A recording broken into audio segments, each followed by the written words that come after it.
మీ అందమైన ప్రయాణం ప్రారంభించండి. 49 మీ తల్లిదండ్రులు కావాలనే కలలను సాకారం చేయడానికి సహాయపడుతుంది. సుమన్ టీవీ ప్రేక్షకులకి నమస్కారం. ఈ రోజుల్లో బీపీ షుగరు లేని వాళ్ళంటూ ఉండట్లేదు.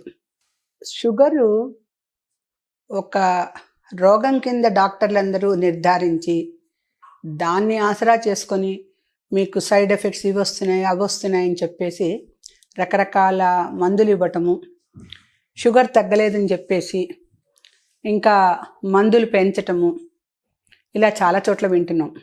కాకపోతే ఎలోపతి వైద్య విధానంలో వాళ్ళు అనుసరించిన విధానాల ప్రకారం వాళ్ళు చెప్పడం అంతవరకు సబబుగానే ఉంటుంది. కానీ మనం కూడా కొంత ఈ షుగర్ అనేది అసలు రోగమే కాదు, ఇదొక డిజార్డర్ జస్ట్ మన బాడీలో, దీన్ని మనం సహజంగా నివారించుకోవచ్చు. ఈ షుగర్ వచ్చేసింది అనగానే బ్లడ్ టెస్ట్లకు పరిగెత్తేసి ఆ బ్లడ్ టెస్ట్ చేసేవాడు సరిగ్గా చేయక ఎక్కువ పాయింట్స్ చెప్పేసి ఈ డాక్టర్స్ కూడా అయ్యోయ్యో ఇంత వచ్చేసిందా మీరు, ఇంకేంటండి మీరు చాలా జాగ్రత్తగా ఉండాలని చెప్పేసి అవి మానేయండి ఇవి మానేయండి ఇవి తినకండి అవి తినకండి అని చెప్పడం, వాకింగ్ ఎక్సర్సైజ్ చెప్తూ ఉంటారు. ఇవన్నీ కరెక్టే. కానీ షుగరు రాగానే ముందు దాన్ని పెంచుకునేది నాకు తెలిసినంతలో పేషెంట్సే. నాకు షుగర్ వచ్చింది అని ఒక భయంతో ఇంకా నేనేం తినకూడదేమో, నాకు అవి రిస్ట్రిక్షను. ముఖ్యంగా సౌత్ ఇండియన్స్ వైట్ రైస్ చాలా ఇష్టపడతారు. ఆ తెల్లటి అన్నంలో ఏది వేసుకొని తిన్నా వాళ్ళకి ఇంకా అమృతం పెట్టినా వాళ్ళకి సమానం కాదు.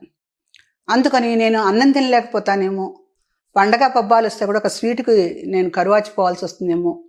ఇంకా పెద్ద వాళ్ళు అయితే పాపం అంటే కాస్త వృద్ధాప్యంలో ఉన్నవాళ్ళు దాచుకొని తింటారు. ఎందుకంటే కోడలో కూతురు కేకలేస్తారు, నీకు షుగర్ పెట్టుకొని ఇవన్నీ తింటావా అని. ఒక బిస్కెట్ తినాలంటే భయం, ఒక పండు తినాలంటే భయం, అరటిపండు తినకూడదు, మళ్ళీ ఒక స్వీట్ సరే. వీళ్ళు ఏం చేస్తారంటే ఆ షుగర్ ఉన్న వాళ్ళకి స్వీట్ తినాలనే కోరిక ఎక్కువైపోతూ ఉంటుంది. ఏదో జాతకరీత్యా చెప్తే గురుగ్రహం సరిగ్గా లేకపోతే గురుగ్రహానికి తీపిస్తంట. మనం జాతకాల జోలికి వెళ్ళొద్దు కానివ్వండి, గురుగ్రహానికి అనుగ్రహం లేకపోతే కూడా షుగర్ వస్తుందని కొంతమంది చెప్తూ ఉంటారు. ఇవన్నీ ఒక పక్కన పెడితే అసలు షుగర్ వ్యాధిని మనం ఎలా నివారించుకోవచ్చు అంటే కొన్ని చిట్కాలు చేసి చూడండి మీరు కూడా. ఇదేంటంటే మెంతుల్ని తీసుకొచ్చి శుభ్రంగా ఆ పచ్చి మెంతులు తినాలా, ఆ పచ్చి మెంతులు నానబెట్టుకొని మింగాలా, ఇవన్నీ కూడా చాలామందికి సమస్యలు. అవసరం లేదు.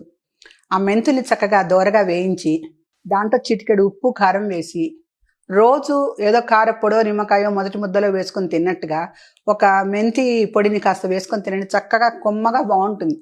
అదేమీ సాయించినట్టుగా ఉండదు. లేదు మీరు ఆపాటి చేదును కూడా భరించలేకపోతున్నారు, ఆ మెంతి పొడిని కొంచెం వేయించిన తర్వాత పెరుగులో కలుపుకొని తినేయండి. లేకపోతే ఉట్టి మెంతులు పెరుగులో వేసుకొని రోజు తింటాం అలవాటు చేసుకోండి. నేను చెప్పేది ఏంటంటే షుగర్ అమాంతం లెవెల్స్ కిందకి దిగిపోయి మనకేదో 110 150 వచ్చేస్తున్నా అనుకోవద్దు. షుగరు ఉంటుంది, అది 150 ఉందో 140 ఉందో 200 ఉందో ఉంటుంది, ఫాస్టింగ్ కానీ ఆఫ్టర్ లంచ్ కానీ. ఎలా ఉన్నప్పటికీ ఆ ఫిగర్స్ చూసుకొని భయపడకండి, ఏమీ భయపడక్కల్లా. షుగరు తగ్గాలి అంటే ఏం చెయ్యాలి, పెరగకుండా ఉండాలంటే ఏం చెయ్యాలి? మనం అన్నీ తినచ్చు మామూలుగా. కొంతమంది డైటీషియన్స్ నేను అడిగి చూసా, ఆ డైటీషియన్స్ చాలా సులభ మార్గాలు చెప్పారు నాకు.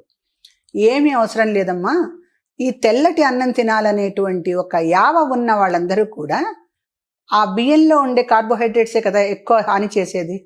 అవన్నీ కూడా తగ్గించాలి అంటే అసలు పూర్వకాలం వాళ్ళు షుగర్ ఉందా లేదా అనేది ఏమీ ఆలోచించుకునేవారు కాదు. వాళ్ళు వండే పదార్థాలు వండే విధానాలు మనం నేర్చుకుంటే చాలు, మనకి ఏ జబ్బులు రావు. నేను కూడా చాలా కాలం నా చిన్నతనంలో చూసేదాన్ని. అన్నం వండాలంటే ముందుగా బియ్యంలో నీళ్లు పోసాలు పడేసి ఉంచేవారు. ఎందుకంటే కుక్కర్లు ఆ రోజుల్లో ఎక్కువ వాడేవారు కాదు కనుక గిన్నెల్లో ఉండేవాళ్ళే. బియ్యం కొలుచుకొని ఒక గిన్నెలో నీళ్లు పోసి పడేసి ఉంచి అన్ని పనులు అయ్యాక చివర్లో ఎసట్లో బియ్యం పోసావా అంటుండేవారు. ఎసట్లో అంటే ఎసరు అంటే గిన్నెలో నీళ్లు బాగా మరిగించి దాంట్లో ఈ కడిగి బాగా నాని ఉన్న బియ్యం ఉంటాయో దీంట్లో గంజంతా వెళ్ళిపోతుంది. అంటే తెల్లటి నీళ్ళ ద్వారా కొంతవరకు బియ్యానికి అంటుకున్నటువంటివన్నీ కూడా వెళ్ళిపోతాయి. వెళ్ళిపోయిన తర్వాత ఆ బియ్యాన్ని తీసుకొచ్చి వేడివేడి నీళ్ళల్లో పోసి మళ్ళీ ఏం చేసేవారు, దాన్ని కూడా ఉడకనిచ్చేవారు కాదు, 3 సార్లు గంజి వంచేసేవారు. గంజి వార్చేసరికి ఏమవుతుంది, దాంట్లో ఉన్నటువంటి అంటే షుగర్కి హాని చేసే పదార్థం ఏదైతే ఆ తెల్ల బియ్యంలో ఉందో, కార్బోహైడ్రేట్స్ అనండి, ఇతరమైనవనండి, అన్నీ కూడా వండేటప్పుడే వెళ్ళిపోతాయి. అంటే బలంగా ఉండాలి అనుకునే వాళ్ళైతే ఈ ఆహారం తినటం వల్ల కొంత నష్టపోవచ్చు, కానీ అయినప్పటికీ కూడా దాంట్లో ఉండే పోషక పదార్థాలు దాంట్లో ఉన్నాయి. ఎందుకంటే మిగతావన్నీ మనం వేసుకొని తింటాంగా. ఆ తెల్లటి బియ్యంలో, ఆ తెల్లటి అన్నంలో ఒక కూర వేసుకుంటాం, ఒక పప్పు వేసుకుంటాం, ఏదో సాంబార్ వేసుకుంటాం.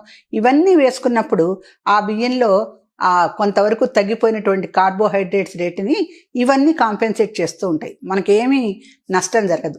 అందుకని పూర్వకాలం వాళ్ళు వండే పద్ధతిలోనే ఇప్పుడు కుక్కర్లలో పడేసి కూతలు పెట్టించేయకుండా కొంచెం ఓపిక పట్టి బియ్యాన్ని శుభ్రంగా నానపోసుకోండి. అవి నానబోసుకుని ఒక 2 గంటలు అయిన తర్వాత అన్నం తినేటానికి ఒక అరగంట ముందర గిన్నెలో బియ్యం పోసి దాన్నే 4-5 సార్లు ఆ గంజి వార్చేసి, మనకు తెలుస్తూ ఉంటుంది 2 సార్లు ఆ గంజి వార్చేసరికి మూడోసారికి ఉట్టి నీళ్ళే వస్తాయి, చిక్కగా తెల్లటి ద్రవ పదార్థం రాదు బియ్యంలోంచి. సో ఆ బియ్యం చాలా మటుకు ఉడికిపోయి ఉంటాయిగా.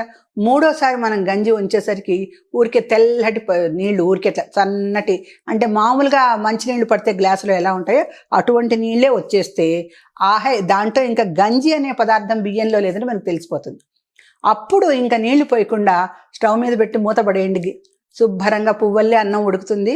దాంట్లో ఏ పదార్థం వేసుకు తిన్నా, అయ్యో మీరు చపాతీలు పెట్టండి, లేదంటే 25 గ్రామ్స్ కుక్డ్ రైస్ పెట్టండి, ఇటువంటివి చెప్తూ ఉంటారు డాక్టర్లు. అది కష్టం ఎవరికైనా. ఒక 250 గ్రామ్సో లేకపోతే ఒక 25 గ్రామ్సో వాళ్ళు చెప్పటము, అంతే పెట్టాలని చెప్పేసి మనం కొలతల ప్రకారం చేయటం చేస్తే కడుపు నిండా షుగర్ పేషెంట్ అన్నం తినలేకపోతాడు. తినలేకపోయిన తర్వాత అతనికి మాటిమాటికి ఆకలేస్తుంటే ఎవరినైనా అడగాలంటే మొహమాట పడుతూ ఉంటారు. కూతురు అవ్వచ్చు, కోడలవచ్చు, భార్య అవ్వచ్చు, నిమిషానికి వీళ్ళకి ఆకలేస్తుందా అంటే వాళ్ళు ఏం పెడతారు, వీళ్ళు ఏం తింటారు. కడుపు నిండా అన్నం పెట్టచ్చు.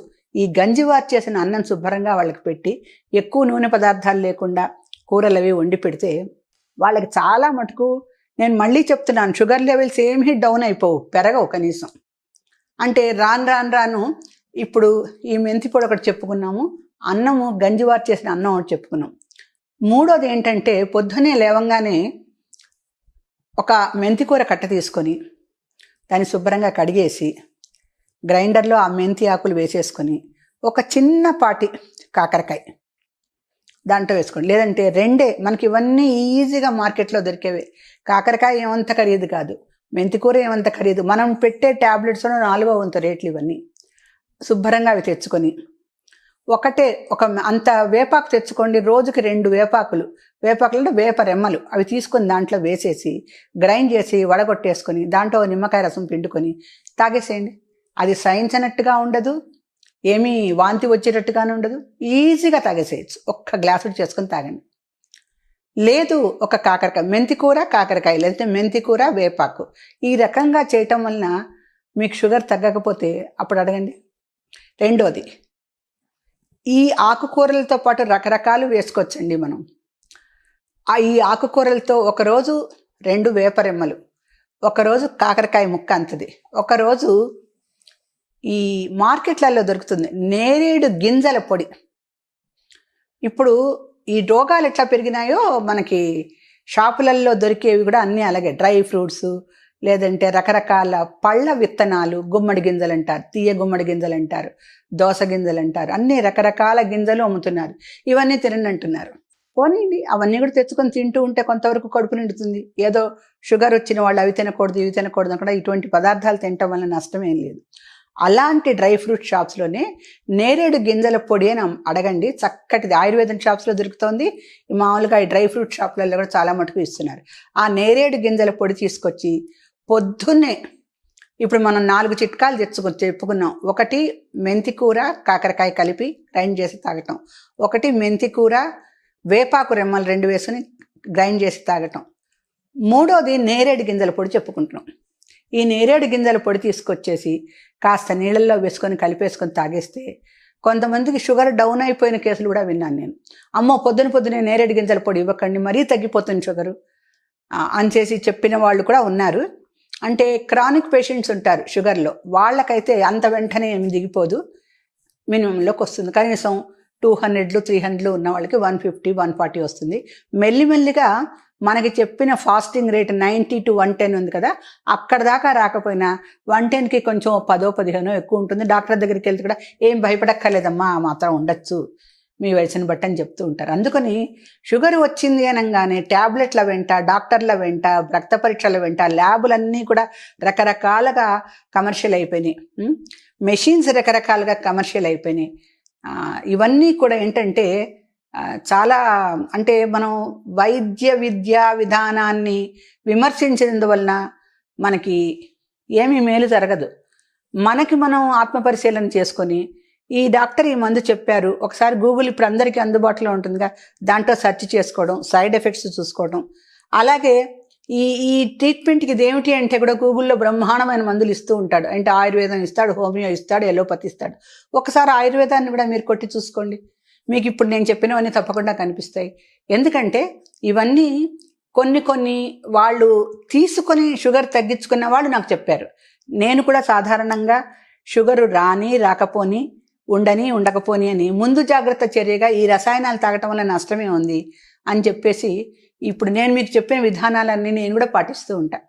సో నాకు ఇంతవరకు ఎప్పుడూ షుగర్ పెరగలేదు, అలా అని తరగలేదు, బాగానే ఉన్నాను. ఇవి తాగటం వలన ఒక్క షుగర్కే కాదు, మిగతా కాలేయ పరిస్థితులు కానీ, రక్త ప్రసరణలో కానీ చాలా చాలా మంచి మార్పులు ఉంటాయి. ఇది తాగటం వల్ల వెంటనే షుగర్ తగ్గిపోయింది, నేను చాలా హాయిగా ఉన్నాను అని తీసుకుంటే, తాగేటప్పుడు ఔషధం జాహ్నవీ తోయం వైద్యో నారాయణో హరిహి. ఆ వైద్యుడు ఆయుర్వేద వైద్యుడు అవ్వచ్చు, ఇంకేదైనా కూడా వైద్యుడు అవ్వచ్చు. ఎవరైనప్పటికీ కూడా ఒక్కసారి ఆ మంత్రబలంతో, ఆ మంత్రపూతమైనటువంటి మందుని తాగండి. ఒక్కసారి ఆ మంత్రం చెప్పి తాగండి, మీకు తప్పనిసరిగా ఆ వైద్య విధానంలో ఉన్నటువంటి సూత్రము కొంచెం పెరిగి కనిపిస్తుంది. అంటే దాని రిజల్ట్ ఎట్లా వస్తుంది అంటే మనం అనుకున్న దానికన్నా ఒక పాయింట్ ఎక్కువే వస్తుంది. ఆ రకంగా అన్నం తినేటప్పుడేమో గంజి వార్చుకోండి, పొద్దున్నే లేచినప్పుడు నేను చెప్పినటువంటి మెంతికూర కాకరకాయ, మెంతికూర వేపాకు, అలాగే నేరేడు గింజల పొడి, ఈ మూడిట్లలో ఏదో ఒకటి ఒక్క నెల రోజుల పాటు తాగి చూడండి, తప్పకుండా మీకు ఫలితం కనిపిస్తుంది. చేసి చూడండి. నమస్కారం.